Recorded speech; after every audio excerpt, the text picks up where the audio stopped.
good morning student good morning ของร้านของร้านพากันตื่นนอนหรือบ่ตื่นนอนแล้วของร้านลุกขึ้นอาบน้ำเด้ออาบน้ำกินข้าวมาเรียนหนังสือน้ำสาวปู่เนาะมื้อนี้สาวปู่สิพาของร้านมาเรียนวิชาหยังเนาะของร้านวันนี้วิชาหยังโดยวิชาภาษาลาวแม่นบ่ของร้านก่อนสิไปเรียนเนาะสาวปู่สิพาของร้านมาอ่านก่อนเนาะอ่านก่อนเพื่อว่าให้ของร้านจืดเนาะเข้ามาอ่านกันเลยเด้อเป็นหนามาเด้อของร้านเด้อตั้งใจอ่านพร้อมกันเด้อก็หยังก็ไก่ขอหยังขอไข่บ่ขอควายงองัวจอจอบสอเสือซอสายอยุงดอเด็กตอตาถอถงพอทุ่งนอนกบอแบปอปลาพอเพิงพอผลพอผู้พอไผ่มอแมวยอยารอสดารอลิงวอวีนะไม่ใช่ของเราไม่ใช่วอวีฮอฮานันบอฮอโอเลยกันฮอเพื่อนวอวีโบเย็นร้านเนาะผู้ร้านใดเมื่อทุกคนเนาะเพราะว่าเช้าผู้ภาคผู้ร้านอ่านก่อนสีเนาะเช้าผู้ภาคผู้ร้านอ่านก่อนแต่ละมือเนาะผู้ร้านคือสิได้เมื่อเป็นบอวันนี้ผู้ร้านเอาปึ้มผู้ร้านขึ้นมาเนาะเอาปึ้มกับซอส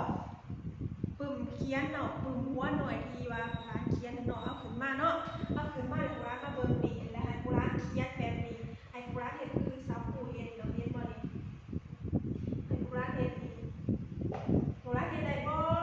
โดยเช้าผู้ให้ผู้ร้านเขียนนี่เด้อให้ผู้ร้านแต้มเส้นปึ้มผู้ร้านเรียนนี่เนาะเช้าผู้สิพาผู้ร้านเขียนตัวกอไก่หอโตฝอฝนแม่นบ่เขียนตามวางเนาะว่าผู้ร้านยังสิจือบ่ว่าผู้ร้านทางกันได้เพิ่นทุกคนบ่รับเพิ่นขึ้นมาแล้วบ่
เฮ็ดบ่